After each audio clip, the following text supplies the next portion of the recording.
As noted before, creating an effective preparation outline is the key to a successful presentation.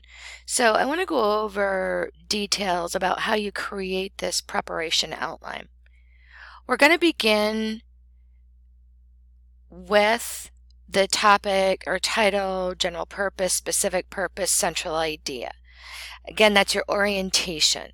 This will help guide you through your speech. Again, the central idea is expressed as a complete sentence, and everything, all of our research, anything that you write basically needs to go back and support that central idea. And we're going to go right into the body of the speech. So something with outlining, and even in writing, you may start your introduction and your conclusion, but you won't finalize it until the end. So I want to go right into more of information about the body of this speech. So and this is really the meat and potatoes. Key here is using full sentences. So you can see how the correct way the Miami Dolphins adopted a new logo in 2013. Full sentence, period, capitalization. One issue at a time. And I want you to compare the left side to the right side. So saying the exact same thing, but when we're looking at organization, when we're looking at being able to practice, that organization is key, that indentation. Our brain picks that up. It allows us to just organize it, to categorize things a little bit better than that big paragraph, even though, again, it says the same thing. Use balance main points. Here, I always say everyone gets fair play. So we're looking at 2 to 4 main points in the body of our speech, always 2 to 4 main points. I personally have done presentations that are over an hour long, and I still keep it 2 to 4 main points. We want to get deep. We want to delve deep into these points. We want to have support. We want to have evidence to help support what we're trying to say. So each main point, we'll talk about patterns of organization of how we'll set up these main points soon. Again, outline formatting where you can see those main points. Officially, you should be using these Roman numerals, but as long as there's some type of organization, indentation, symbolization, patterns consistently, then whatever format you'd like to use. You can use Word, typically has an outline formatting. Again, you have your main points, subpoints are indented in, and that alignment is key. We have signposts.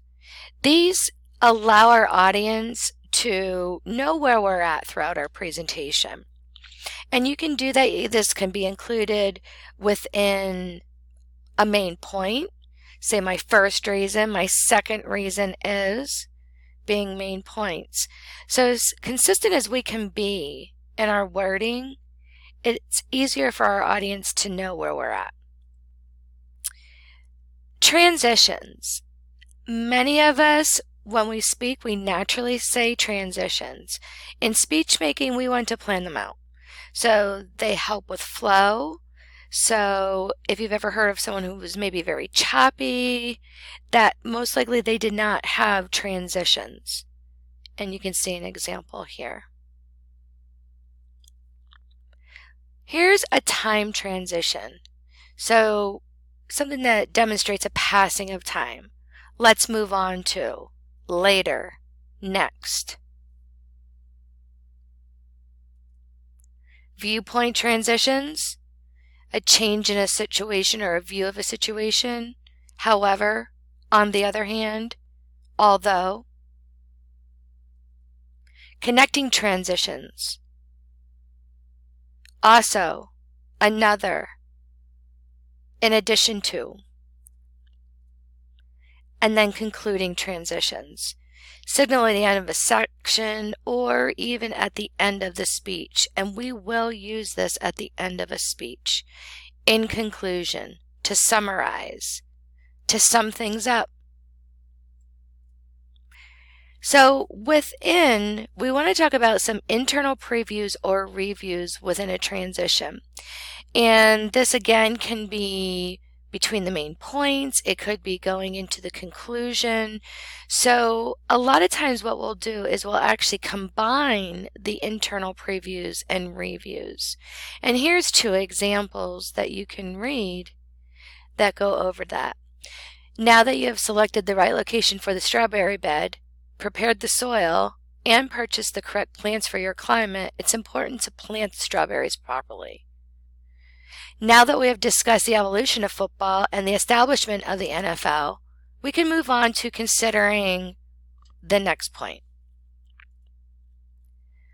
Use proper in-text citations.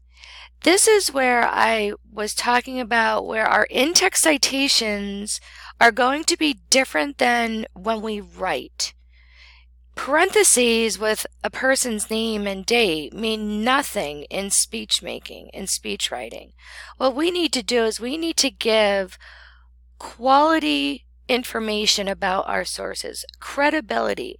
We're going to lead to our credibility. The more credible our sources are, the more credible we become. So there's some rules that we'll talk about when we look at sources, one being the age of a source, looking for bias. So, but what we want to do is we want to write out, while in text, we want to write out exactly the way we hope to say our citation. So you may have the author's name, the date, the title, maybe even the credentials if it's research. So we get done with the body, and then we want to go in and finalize the introduction and the conclusion. So again, this is something that we want to have very well planned out. And the next upcoming chapters will discuss introductions and conclusions in detail.